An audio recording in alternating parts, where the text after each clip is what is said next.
Stock మార్కెట్లో invest చేసి మీ డబ్బులు డబుల్ చేసుకోవాలనుకుంటున్నారా? విజయవాడలో జరిగే సుందరరామిరెడ్డి గారి లైవ్ సెమినార్ కి అటెండ్ అవ్వండి. నమస్తే రమ్య గారు. నమస్తే జయ. రెగ్యులర్గా మనం వినే విషయమే భార్యాభర్తల మధ్య మనస్పర్ధలు, గొడవలు, విడిపోవటం. వీటిని సర్దుకుందాం, అడ్జస్ట్ అవుదాం అనే మెంటాలిటీ లేకపోవటం వల్ల విడిపోవడం అనే దాకా వెళ్ళిపోతున్నారేమో అనిపిస్తూ ఉంటుంది. ఇది ఎంతవరకు అలవర్చుకోవాలి? అంటే నాకేమనిపిస్తుంది అంటే, పెళ్ళికి ముందే ఈ మనస్తత్వం ఉంటే, వాళ్ళకి బై బర్త్ ఇలాంటి నేచర్ ఉందనుకోండి, సర్దుకుపోయే తత్వం, లేకపోతే పెళ్ళైనా అంతే కదా. సో చిన్నప్పటి నుంచే ఆ సర్దుకుపోయే తత్వం, అడ్జస్ట్ అవ్వటం, కొంత టైం ఇవ్వటం, వెంటనే ఏదైనా ఇష్యూ అయితే అడిగేసి కడిగేసి పారేసి కన్నా కాస్త టైం తీసుకోవటం, ఇలాంటివి చేస్తే ఆఫ్టర్ మ్యారేజ్ ఏమన్నా చిన్న చితక ఇష్యూస్ వచ్చినా అడ్జస్ట్మెంట్ ఉంటుందేమో అని అనిపిస్తూ ఉంటుంది. మీరేమంటారు? దాన్ని దీన్ని కలపకూడదేమో జయ. ఆ, నీకు విషయాలకి జనరల్గా అడ్జస్ట్మెంట్లు వేరు, మ్యారిటల్ లైఫ్లో అడ్జస్ట్మెంట్స్ వేరు. వేరే రమ్ గారు. వేరే. ఎందుకంటే మ్యారిటల్ లైఫ్లో ఓన్లీ అడ్జస్ట్మెంటే కాదు, కొంత ప్లెజరు, సంతోషము, కలిసి ఉండటము ఉంటాయి కదా. అవతల వాళ్ళ తాలూకు డబ్బు, దశకము, వాళ్ళ సెటిల్మెంటు, వాళ్ళ మంచితనం, లేదా వాళ్ళ తాలూకు వీళ్ళ మీద ఉన్న డిపెండెన్సీ, వీటిని బట్టి అంత తెగిపోదేమో అనిపిస్తుంది. ఇప్పుడు ఎలా ఉందంటే, ఈ కాలంలోనే కొంచెం లేట్ మ్యారేజెస్ ఒకటి, లేదా పెళ్ళిళ్ళల్లో కొంచెం పెద్దవాళ్ళు నచ్చజెప్పి చేసే పెళ్ళిళ్ళు, వీళ్ళు చేసుకునే పెళ్ళిళ్ళల్లో కూడా వస్తుంది, మనమే చేసేసుకునే వాటిలో కూడా. ఇక అవతల వాడు మారడు అని డిసైడ్ అయిపోతారు. మారడానికి అవతల వాళ్ళకి అవకాశం ఇవ్వట్లేదు. ఇప్పుడు ఏదో కొంతమంది ఏమో ఇది ఈగోల, అవతల వాడు మారడానికి ఏ అవకాశం, ఒకటి మారడు, ఇతను ఇంతే, ఏం చెప్పినా ఇంతే, ఎవరు చెప్పినా ఇంతే, అతను విండు, అవన్నీ నేను ట్రై చేశాను అంటారు. ఏం చెప్పినా కూడా చెప్పాల్సిన విధంగా చెప్పే వాళ్ళతో చెప్పించటము అలా ఏం చెయ్యరు, మానేస్తారు. ఇంకొంతమంది ఏమో ఇంకా లైఫ్ లాంగ్ ఇలాగే పడాలా, నా వల్ల కాదు అని తెంపేసుకునే వాళ్ళు ఇంకొంతమంది. ఇంకో చోట ఎట్లా ఉంటుంది, ఇద్దరు కదా కొట్టుకునేది, ఒకళ్ళు ఎవరితోటైనా మాట్లాడడానికి కూర్చోడానికి ఇష్టపడతారు, రెండో వాళ్ళు చచ్చినా మాట్లాడడానికి కానీ కూర్చోడానికి కానీ ఇష్టపడరు. అంటే కంప్లైంట్లే చెప్పి, ఇష్యూ వచ్చినప్పుడు థర్డ్ పర్సన్ అంటున్నారా? కంప్లైంట్లే చెప్పి నేను వీడితో ఉండను, లేదా నేను దీంతో ఉండను అని తేల్చేస్తారు. పెళ్ళి ఎప్పుడు కూడా జూదమే చేయ. అది ఓను బ్లడ్ రిలేషన్లో పెళ్ళిళ్ళు చేసుకున్న, మేనమామని చేసుకునేటప్పుడు, మేనమామ కొడుకుని చేసుకునేటప్పుడు, చిన్నమ్మమ్మ కొడుకుని చేసుకున్నా, వదిన తమ్ముడినో అన్నయ్యనో చేసుకున్నా కూడా ప్రాబ్లమే, జూదమే. ఎందుకంటే సరే ఇదైనా తర్వాత లవ్ మ్యారేజెస్, స్కూల్ అప్పటి నుంచి ఫ్రెండ్స్, కాలేజీల్లో అయిపోయాక ఉద్యోగాలు వచ్చాక చేసుకుంటారు. ఇది వీళ్ళకి ఒకళ్ళ గురించి ఒకళ్ళకి తెలియడానికి ఎంత ఎక్కువ అవకాశం ఉంది. అయినా సరే కొలీగ్స్ ప్రేమించి పెళ్లి చేసుకుంటారు, ఎక్కడో దారే పై ఫ్రెండ్స్ అట్లా ఏదైనా పెళ్ళిళ్ళల్లో కలిసి అక్కడ ఇక్కడ పెళ్ళిళ్ళు చేసుకుంటారు. ఇది కాకుండా పెద్దవాళ్ళు చక్కగా నచ్చజెప్పి, చక్కగా పెళ్లి చూపులు చూపించి, 5-6 ఆడపిల్లలను చూపించి, వీళ్ళు కూడా 6-7 మగపిల్లలను చూసి, అమ్మాయిలు ఒకటితో కాసేపు మాట్లాడి, ఓహో వీడికి మనకి ఏదో సెట్ అవుతుంది అని ఆలోచించి చేసుకునే పెళ్ళిళ్ళు కూడా, ఈ ఇన్ని రకాల పెళ్ళిళ్ళు కూడా గ్యాంబ్లింగే. ఎందుకంటే ఎప్పుడు కూడా మనం కలిసి ఉంటేనే కానీ అవతల వాళ్ళ పూర్తి స్వారస్యం మనకి తెలీదు. నెంబర్ 1, కలిసి ఉంటే కానీ అవతల వాళ్ళ ఇంటాలరెన్స్, భరించలేనితనము, అసహనము ఏమిటి అనేది కలిసి ఉంటే కానీ తెలీదు. మనం పూర్తిగా వాళ్ళకి ఓన్ అయిపోతేనే కానీ వాళ్ళలో ఓనర్షిప్ క్వాలిటీస్ ఎట్లా ఉంటాయి అనేది అప్పటిదాకా మనకు తెలియదు. కొంతమంది కాచి కాపాడాలని చూస్తారు, మనకి ఇష్టం ఉన్నా లేకపోయినా, నా సంగతి నేను చూసుకోగలను అని మనం మొత్తుకున్నా సరే వాళ్ళు వినరు. ఈ బొమ్మ నాది ఇలాంటి భావాల్లో ఉంటారు. ఎవరితో మాట్లాడకూడదు, ఎక్కడికి వెళ్ళకూడదు, అమ్మా నాన్నలకి ఇంపార్టెన్స్ ఇవ్వకూడదు, అంతా నాకే ఇవ్వాలని ఆడ అనుకోవచ్చు, మొగ అనుకోవచ్చు. ఇక్కడ ఫ్రిక్షన్స్ మొదలవుతాయి. ఓకే. దీంతో పాటు ఫ్యామిలీ సెంటర్ అవుతాయి. ఏ పెళ్లిలో అయినా ఫ్యామిలీ ఇన్ఎవిటబుల్ కదా, దాని పక్క పెట్టలేం ఉంటుంది. ఎక్కడో మరి ఇల్లు వదిలి వెళ్ళిపోయే వాళ్ళు, ఏ ఫారిన్ కంట్రీస్లో పారిపోయిన వాళ్ళకి ఫ్యామిలీలు ఉండవు, కానీ తక్కువ. మనం ఏ కథ విన్నా ఫ్యామిలీ వెనకాల ఉంటుంది ఎంతో కొంత, వాళ్ళదో వీళ్ళదో. ఒక్కోసారి వీళ్ళది డామినేటింగ్, ఒక్కోసారి వాళ్ళది డామినేటింగ్, ఒక్కోసారి వాళ్ళిద్దరు కొట్టుకుని వీళ్ళకి తగాదాలు పెడతారు. ఈ మొత్తం సినారియోలో ఇప్పుడు చూడు, ఇది 2 వేరు పర్సన్సే కదా వీళ్ళిద్దరు. అవునా? పెళ్ళి అంటే ఇద్దరు వేరు వ్యక్తుల, వేరు సమాజాల, వేరు కల్చర్ల కలయిక. అవును. ఇది ఇలాగే ఉంటుంది అని అడ్జస్ట్ అయితే అడ్జస్ట్మెంట్ కుదురుతుంది. ఓకే. దీనికి లొంగి ఉండాల్సిందేననే భావజాలం పురాతనమైంది, పాతకాలపు భావజాలం. పెళ్ళైపోయింది కదా ఇంకేం చేస్తాం అనుకునేవాళ్ళు అడ్జస్ట్ అవుతారు. ఇప్పుడు ఆ సమాజం లేదు. లేదు. ఇప్పుడు అది లేదు. ఇప్పుడు మనం ఎవరితోట మనకు ప్రాబ్లం, ఒక భార్య భర్త, సింపుల్గా ఏ బి తీసుకుందాం. ఏ కేసు వేరు, బి కేసు వేరు. ఏ కేసులో అమ్మాయి అన్ని దాని ఇష్టారాజ్యమే, అంతా దాని ఇష్టమే, ప్రతిదీ నాకు నేను అనుకున్నదే చేయాలి, నాకు నచ్చినట్టే చేయాలి. ఒక చిన్న తేడా చేసినా తను ఏ పని చేయదు, ఎవరికి ఏం చేయదు. వాళ్ళు ఏదైనా ఎంత తేడా చేయగానే వాళ్ళు తేడా చేశారంటుంది. మధ్యలో వీళ్ళకి కాంజుగల్ లైఫ్ ఏదో సరిగ్గా ఉండదు. వీళ్ళిద్దరూ కలిసి ఓ డాక్టర్ దగ్గరికి వెళ్ళాలో, ఓ సైకాలజిస్ట్ దగ్గరికి వెళ్ళాలో, అది వెళ్దామంటుంది, వీడు రాడు. అమ్మాయికి మానసిక సమస్య, అబ్బాయికి శారీరక సమస్య. వీళ్ళు మాట్లాడుకుని 2 చోట్లకి వెళ్ళి దీన్ని సర్దుకుంటే పెళ్ళి సర్దుబాటు అవుతుంది. ఎవరో ఒకళ్ళే సర్దుకుని వెళ్తాము, రెండో వాళ్ళు వెళ్ళము అంటే ఈ పెళ్ళి సక్సెస్ కాదు. ఇది ఆత్మహత్యలకు కానీ విడాకులకు కానీ దారితీస్తుంది. ఓకే. ఇది ఏ రకం పెళ్ళి. బి రకం పెళ్ళిళ్ళు ఇప్పుడు సస్టైనబుల్గా నడుస్తున్న పెళ్ళిళ్ళు. వీళ్ళకి ఇద్దరికీ సమస్యలు ఉంటాయి, శారీరక మానసిక సమస్యలు, ఫ్యామిలీ ఇష్యూస్ కూడా ఉంటాయి. కొట్టుకుంటూ ఉంటారు కానీ కలిసే ఉంటారు, కలిసే తమ సమాజాన్ని ముందుకు నడిపిస్తూ ఉంటారు. అది హెల్దీయా అని మొన్న ఒకళ్ళు అడిగారు నన్ను. అది హెల్దీయేనా? టాక్సిక్ రిలేషన్షిప్ ఎందుకు అది కంటిన్యూ చేయాలి అని. నువ్వు విడిపోతావు, ఏమిటవుతుంది? ఏమవుతుంది? నువ్వు ఒక్కదానివే ఉంటావు, లేదా వాడు అక్కడే ఉంటాడు. మీ పిల్లలు ఎవరికి పుట్టిన బిడ్డ ఎక్కెక్కి ఏడుస్తున్నారని అలో లక్షణ అని అఘోరిస్తారు.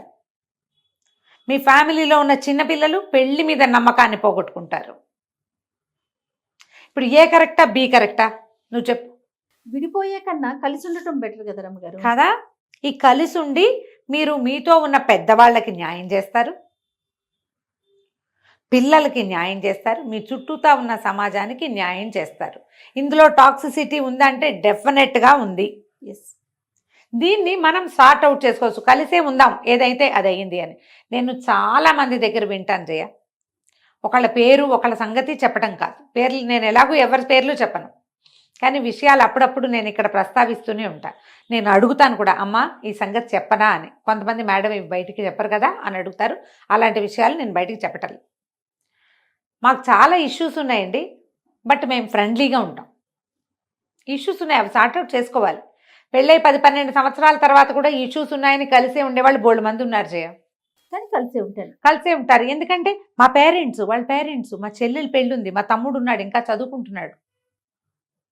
ఒక ఆవిడ ఎవరో చెప్పారు, ఈ సంగతి చెప్పనా అని అడిగా.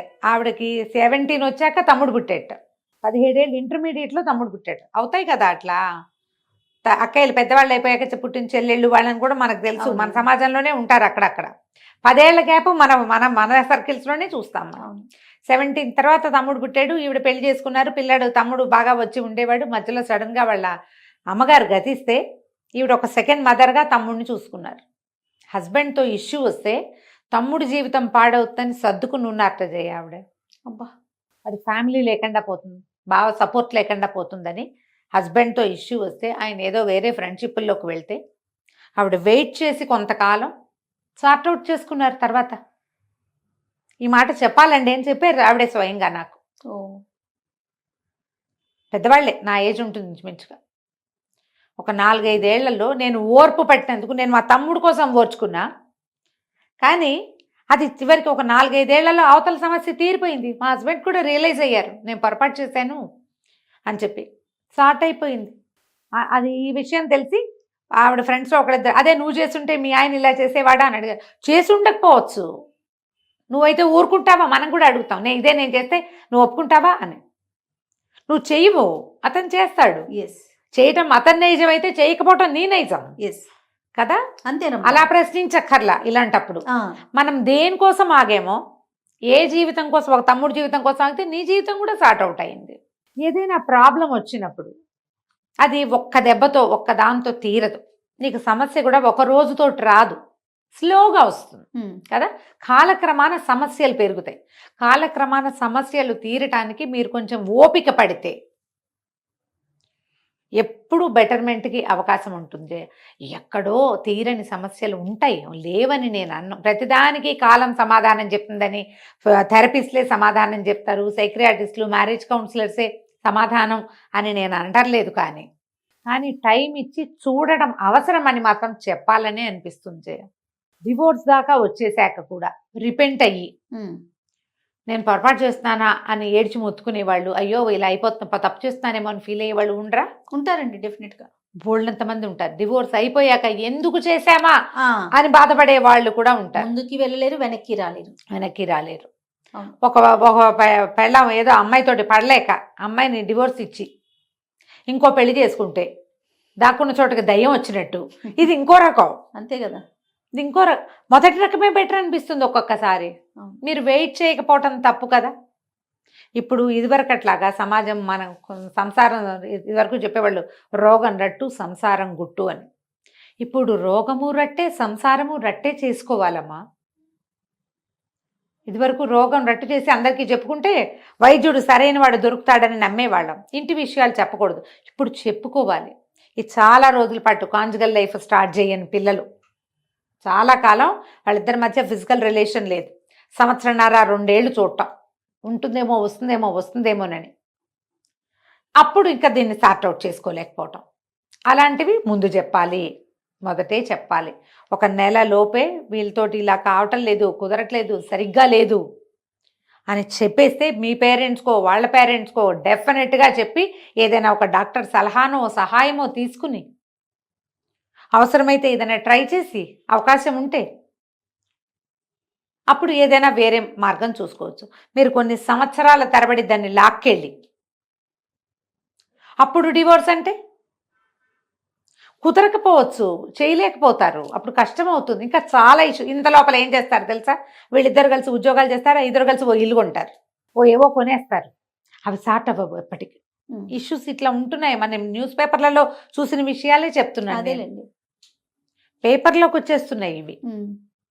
మీరు ఇలాంటి సమస్యలు ఏదైనా ఉంటే, లేదా మానసిక సమస్యలు, ఆ అమ్మాయికి ఫెసిలిటీ ఉంది, అతనికి ఇంకొకటి ఏదో ఉంది, ఇవి ఓపెన్ చేసుకుని చెప్పుకోవాల్సింది. ఇప్పుడు చూడు, సంసారం గుట్టు చేయలేం కదా మనం. మరి మనకి అవకాశాలు వచ్చాయమ్మా. డాక్టర్లు ఇదివరకటి కంటే ఇప్పుడు బాగా ఫ్రీగా మాట్లాడడానికి మనకి అవకాశం దొరికింది. ఇది ఉంది. ఇప్పుడు కౌన్సిలర్లు దొరుకుతున్నారు, థెరపిస్టులు దొరుకుతారు, సైకియాట్రిస్టులు, సైకాలజిస్టులు. మీ ఇద్దరు కూర్చుని వాట్ ఈజ్ వాట్ అని దీన్ని చీల్చి చెండాడి సమస్యని దేనికి దానికి విడదీస్తే, ఏంటి నీటికి నీరు పాలకు పాలు విడదీస్తే ప్రాబ్లం ఎక్కడుందో తెలిస్తే దాన్ని సార్ట్అవుట్ చేసుకోగలమేమో అర్థమైతే చేసుకుందరు. కానీ right, pre marital post marital counselling అనేది చాలా అవసరం. ఖచ్చితంగా పెళ్ళిళ్ళకి ముందు పిల్లలకి చెప్పాలి, వివాహం అయిన తర్వాత వీళ్ళు ఏం ఫేస్ చేస్తున్నారు అనేది గ్యారంటీగా తెలుసుకోవాలి. గ్యారంటీగా తెలుసుకోకపోతే చివరికి ఇక్కడ ఎండ్ అవుతాం మనం. కూర్చుని మాట్లాడుకునే అవకాశం ఉంటే నలుగురు పెద్దవాళ్ళని మామూలుగా పంచాయతీలు పెడతారు, బయట వాళ్ళని ఎవరినో తెచ్చుకుంటారు. ఇంట్లో చేయండి అమ్మా. మీ పేరెంట్స్ వాళ్ళ పేరెంట్స్, లేదా మీ కజిన్స్ వాళ్ళ కజిన్స్ అట్లా కూర్చోబెట్టి మాట్లాడండి. లేదా మీ ఇద్దరికి క్లోజ్ అయిన కజిన్స్, ఫ్రెండ్స్, క్లోజ్ రిలేషన్స్లో మనకి ఏంటి, మీరు ఇప్పుడు ఇది ఒకళ్ళు ఓపెన్ అయితే కుదరదు, రెండో వాళ్ళు ఇద్దరూ చెయ్యాలి. ఎందుకంటే ఇద్దరివి జీవితాలే, మీరిద్దరూ మళ్ళీ మొదటి నుంచి మొదలు పెట్టాల్సి వస్తారు దీని తర్వాత. ఈ రకమైన అవగాహన పిల్లలకే కాదమ్మా, వాళ్ళ అమ్మా నాన్నలకు కూడా ఉండాలి. నేను ఎప్పుడు చెప్తాను Jaya, pre marital post marital counselling పిల్లలతో పాటు పేరెంట్స్కి కూడా వీళ్ళు ఎంత మటుకు వాళ్ళ జీవితాల్లోకి వెళ్ళాలి అనేది నేర్చుకోవాల్సిందే. మన అమ్మలు మన జీవితాల్లో అంత ప్రవేశించాల, అంత ముందుకెళ్ళాల. మనం కూడా అట్లా చేయకూడదు. పిల్లల బెడ్రూముల్లోకి వెళ్ళిపోకూడదు. వాళ్ళు ఏం చేయాలో మనం చెప్పకూడదు. వాళ్ళు ఏం చేస్తున్నారో తెలుసుకోవాలి. చూడు, చెప్పడానికి తెలుసుకోవడానికి తేడా లేదు. అదే కదా. ఆ చిన్న తేడాన్ని గ్రహిస్తే కనుక మనం వీటిని పెళ్ళిళ్ళన్నిటిని విడాకులు దిశగా పరుగులు తీసేటట్టు కాకుండా స్లో వాక్ చేసేలాగా చేయగలుగుతాం. దీనికి సమాజంలో ఉన్న ప్రతి వాళ్ళు బాధ్యత ఫీల్ అవ్వాలమ్మా. ఏదో పెళ్లి చేసాం వదిలేసాం కాదు, కాస్త కనుక్కొని మాట్లాడి, మీ అబ్బాయిది తప్పైతే అతన్ని సరిచేసి, మన అమ్మాయిది తప్పైతే మనమే సరి చేసుకుని, ఇలా చేయకూడదు, ఇట్లా ఉండాలి, ఇంతే చేయాలి, ఇంత చేయకూడదు. ఇప్పుడు పెళ్లి చేసేటప్పుడు ఖర్చులు పెట్టేస్తామా, మాట్లాడడానికి వచ్చేసరికల్లా బిగిసిపోతారు. మావాడు మగాడు ఇలాంటివి చెప్తారు. ఈ మగాడు ఆడది కాన్సెప్ట్ ఈ రోజున లేదమ్మా. మగాడు ఎంత మొగతనం అవసరమో వాడికి ఆడదాని అవసరం అంతా ఉంటుంది. పూర్తిగా అవసరమే. ఎవరో ఇంకో పెళ్ళి ఒప్పుకోకపోతే మనవాడు మొగాడుగా ప్రూవ్ గాడు. ఇప్పుడు ప్రధానమైన పాయింట్ అది కదా. అదే కదా. అది ఆలోచించుకోవాలి. మగపిల్లాడు కాబట్టి వాడు ఎలా పడితే అలా ఉంటాడు, ఆడపిల్ల కాబట్టి పిల్ల సర్దుకోవాలి. ఈ భావజాలాల్లోంచి బయటికి వస్తేనే మనం మాట్లాడి సెట్ చేయగలుగుతాం. ఆలోచించండి. అందుకని ఇలా ఆలోచించుకుని మనకి ఏదైనా ఇష్యూ వచ్చినప్పుడు Right. తెంపేసే దిశగా పరిగెత్తకుండా ఆ, తెంపేయద్దు, సరి చేసుకుందాం అనే దిశగా ప్రయత్నం చేస్తే గనక ఇంత మరీ విడాకులు అయిపోకుండా ఉంటుందేమో ఇండియాలో. మరి తప్పకుండా రమ్మగారు. అయితే ఇది సందర్భం అవునో కాదో నాకు తెలియదు కానీ Hmm. నాకైతే మీరు టైం ఇస్తే కనుక pre marital and post marital కౌన్సిలింగ్కి సంబంధించి మనం కొన్ని టాపిక్స్ చేద్దాము. ఎవరైతే మీ దాకా వస్తానికి ఇష్టపడతారో అలాంటి వారికి మీ సలహాలు సూచనలు కూడా మీరు ఇవ్వాలని నేను కోరుకుంటున్నానండి. ప్రయత్నం చేద్దాం జయ, అవకాశాన్ని బట్టి. నమస్తే. నమస్తే జయ.